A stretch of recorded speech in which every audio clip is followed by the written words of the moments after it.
आज सुप्रियाताईंच्या कन्येचं रिसेप्शन दिल्लीला आहे आणि मला वाटतं त्या कार्यक्रमाच्या निमित्ताने पक्षाचे प्रमुख म्हणून काही पदाधिकारी आम्ही या ठिकाणी उपस्थित आहोत. हा निव्वळ त्या असलेल्या कार्यक्रमाच्या निमित्ताने आम्ही आलेलो हा योगायोग. पण सर सकाळी तुमच्या खासदारांनी पंतप्रधानांची भेट होती याबद्दल काय म्हणजे नक्की काय करते? त्या दिवशी सुप्रियाताईंनी स्पष्ट शब्दात सांगितलेलं आहे की आमचे सगळे खासदार चालू अधिवेशनामध्ये देशाच्या पंतप्रधानांना भेटणार आहे. काही महाराष्ट्राचे प्रश्न आहेत, त्याचबरोबर काही प्रश्नाच्या संदर्भातून खासदारांच्या प्रश्नाच्या संदर्भात शिष्टमंडळ भेटायला जाणार होतं आणि त्या निमित्ताने त्या भेटायला गेलेल्या आहेत. मला वाटतं ते सांगून गेलेले आहेत, असं काय गपचूप काय भेटायला गेलेलं नाही. त्यांनी सांगितलं होतं की आम्ही सर्वजण भेटायला जाणार आहोत. मला वाटतं त्या कार्यक्रमाच्या अगोदर त्या प्रश्नाच्या संदर्भातून आणि काही विषय घेऊन गेलेले आहेत ही वस्तुस्थिती आहे. पण पृथ्वीराज चव्हाण म्हणतात की शरद पवार मोदींना भेटतात, सांगतात वेगळं कारण, मध्ये असतं दुसरं कारण आणि काहीतरी अस्वस्थता एनसीपीमध्ये आहे, त्यामुळे एनसीपीमध्ये मोठं काहीतरी घडतंय. माझ्या माहितीप्रमाणे पृथ्वीराज चव्हाण साहेब फार मोठे नेते आहेत. त्यावेळेला काँग्रेसचे विचार आणि महाविकास आघाडी म्हणून आम्ही व्यवस्थितपणे झालो असतो तर मला वाटतं महायुतीचं सरकारात आलं नसतं. मी मागच्या याच्यावर जाणार नाही. मला वाटतं की पक्षाच्या भूमिकेतून ज्यावेळेस मत व्यक्त करत असताना वस्तूची ती माहिती घेऊन त्यांनी बोलली तर मला वाटतं योग्य होईल. आणि मला खात्री आहे की देशाचे राहुल गांधींच्या बरोबर असलेल्या बैठकीला सुप्रियाताई आणि सगळे आमचे खासदार उपस्थित राहतात. इंडिया आघाडीच्या बैठकीला उपस्थित राहतात. आमच्या पक्षात काय अस्वस्थता आहे ते त्यांना कधी मला वाटतं माहीत पडलं, मला माहीत नाही, पण त्यात काही तथ्य नाही.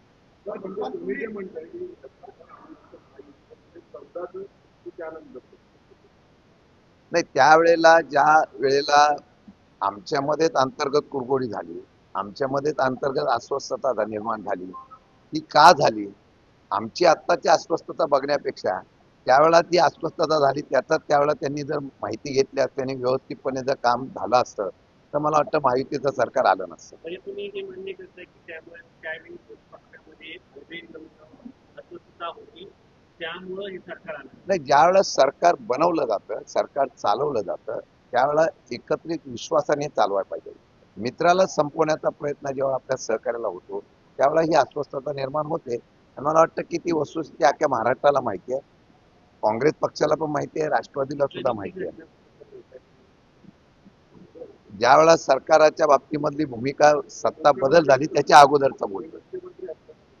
मुख्यमंत्री असताना झालं होतं, आमच्यामध्ये सुसंवाद नव्हता.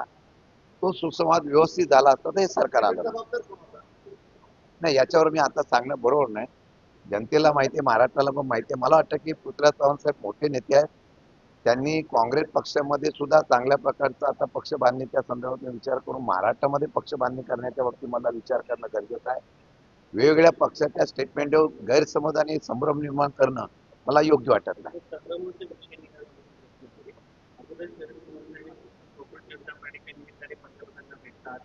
नंतर सुप्रियाताई तुमचे खासदार अमित शहाना भेटतात, तिकडे जयंत पाटील देवेंद्र फडणवीस सोबत प्रभात करतात आणि इकडे परत तुमचे 8 खासदार थेट जाऊन ते शिष्टमंडळ नाही तर सगळ्या घडामोडीच्या पार्श्वभूमीवर तुम्ही एनडीए मध्ये जातात, अशी फार लोकांना शंका आहे. तर हे संभ्रम कोण करतात? नाही नाही, आम्ही संभ्रम करत नाही.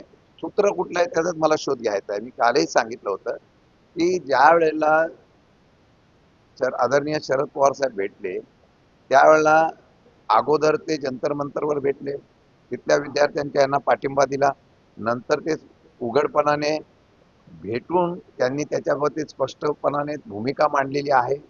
त्याच्यानंतर जयंत पाटील आता काल आले. जयंत पाटील आणि ते कोल्हापूरच्या विमानामध्ये योगायोगाने, आता मी इथं उभा आहे, एखादा भाजपचा मंत्री आला त्याच्याशी मी भेटलो म्हणजे आम्ही ठरवून भेटलो असं होत नाही. मला वाटतं की या असलेल्या बातम्यामध्ये काही तथ्य नाहीये.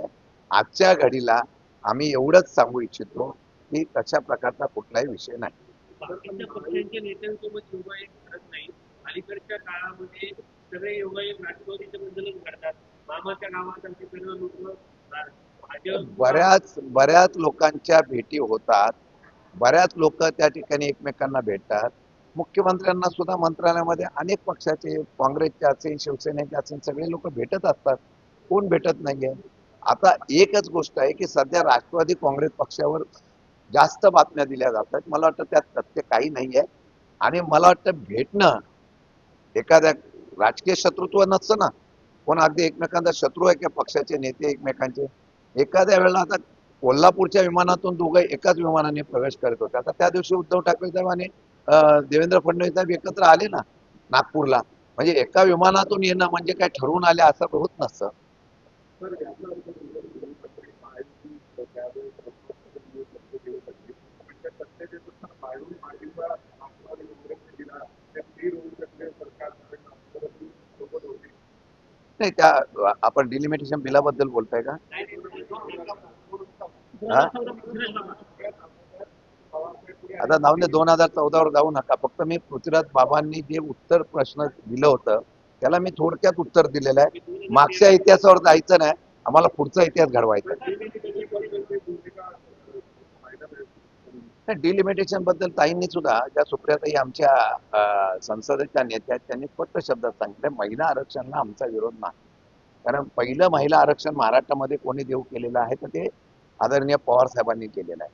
आता ह्या डिलिमिटेशन मध्ये कुठल्याही प्रकारचा राजकीय अजेंडा ठेवून कुठला अन्याय होणार नाही याची भूमिका घेऊन जर त्याच्या पद्धतीने निर्णय झाला तर त्याच्या बाबतीमध्ये संसदीय नेत्या म्हणून सुप्रियाताई आणि बाकीचे सगळे आमचे सहकारी खासदार तो निर्णय त्यावेळेला घेतील.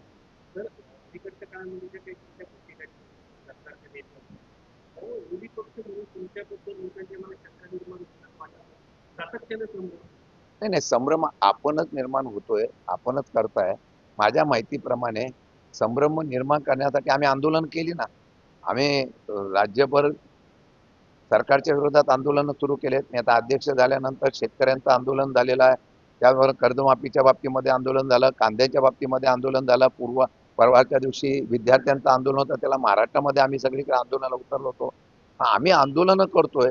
आता मला वाटतं की आता आम्ही सरकारच्या चुकीच्या भूमिकेवर ठामपणाने विरोध करतो ही वस्तुस्थिती आहे. त्यामुळे संभ्रम निर्माण होण्याचे प्रश्न येत नाही आणि येणाऱ्या काळामध्ये तशा प्रकारची चर्चा नाही ही वस्तुस्थिती मी तुम्हाला सांगू शकतो. पक्षामध्ये काँग्रेसमध्ये संभ्रम यासाठी आहे की तिकडे त्यांचं आंदोलन चालू होतं राहुल गांधी तिकडे पंतप्रधानांच्या चहाच्या बाहेर बसतात आणि सुप्रियाताई आणि शरद पवार साहेब मोदींना भेटतात. त्याच्यामुळे कुठेतरी संभ्रम जो आहे तो धक्क्या आवाजामध्ये त्यांचे खासदार सुद्धा सांगतात हे आवश्यकता नव्हती. कोणी काय शंका घ्यावी, कोणी काय त्याच्याबद्दल विचार करावा हा ज्याचा त्याचा प्रश्न आहे.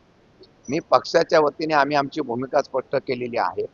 त्याच्यावर कोणाला काय स्टेटमेंट द्यायचंय, कोणी काय विचार करावा, मला वाटतं की मित्र पक्ष म्हणून आमची एक इच्छा आहे की जोपर्यंत ह्याच्याबद्दल कुठल्या प्रकारचं तथ्य येत नाही तोपर्यंत आमच्या मित्र पक्षाने कुठला संशय आणि संभ्रम निर्माण करू नये अशी विनंती आहे. त्याच्यामुळे तुमच्याबद्दल विरोधी पक्ष म्हणून जी भूमिका आहे त्याच्याबद्दल संभ्रम निर्माण होते असं मला वाटतं. ती भूमिका तुम्ही मांडतोय ना, मी रोजच भूमिका मांडतोय, दरवेळेला सांगितलेलं आहे आणि दरवेळेला आम्ही तशा प्रकारची भूमिका मांडून सरकारच्या विरोधात जी जी भूमिका असेल त्याला आम्ही स्पष्टपणाने उत्तर देऊ. आंदोलनाला पाठिंबा कारण विरोधी पक्षावरती लोकांचा विश्वास नाही असं वाटतं. नाही असं असं नसतंय की शेवटी काय आहे विषय जो होता त्याच्यावर युथने आंदोलन करण्याची भूमिका घेतली. निर्णय कोणी घेतला पण सरकारच्या बद्दलची नाराजगी जी होती त्याचा उद्रेक हा जंतर मंतरवर अभिजित बिपकेंच्या या आंदोलनाला पाहायला मिळाला. मला वाटतं की या बाबतीमध्ये मी मागेही सांगितलं की आम्ही सगळे महाविकास आघाडीची लोक एकत्र बसून राज्यामध्ये निदान आम्ही या सरकारच्या असलेल्या भूमिकेच्या विरोधामध्ये आवाज उठवणं गरजेचं आहे. तशा प्रकारचा एकत्र येऊन बसण्याचा प्रयत्न आम्ही 100% करतो. नाही तो निर्णय घेत असताना मागे सुद्धा आपण सांगितलेलं आहे कुठल्या राज्यावर किंवा विशिष्ट निवडणुकीचा हेतू डोळ्यासमोर ठेवून आपल्याला सोयीच्या पद्धतीने कुठल्याही प्रकारचं रचना करण्याचा प्रयत्न झाला ते स्पष्ट जोपर्यंत होत नाही तोपर्यंत याच्यावर चर्चा होत नाही, तोपर्यंत कुठल्याही प्रकारचा निर्णय होणार नाही. सोबत जाण्याची मानसिकता तयारी आहे कारण आम्ही अनेकांना इतर नेत्यांना विचारतो तर त्यांची तर तयारी दिसते की मला वाटतं की आता मी या ठिकाणी उभा असताना स्पष्ट शब्दात सांगतो सध्या तशा प्रकारची कुठली चर्चा नाही. भविष्यात मी आता सांगितलेलं तशा कुठल्याही प्रकारची चर्चा नाही. भविष्यातला आता मी तुम्हाला सांगितलं, आता तुम्ही मला बोलाल की उद्याचं काय तुम्ही मी अध्यक्ष म्हणून स्पष्ट सांगतो ही भविष्यामध्ये आणि आत्ताच्या याच्यामध्ये कुठल्याही प्रकारची त्याची चर्चा नाही.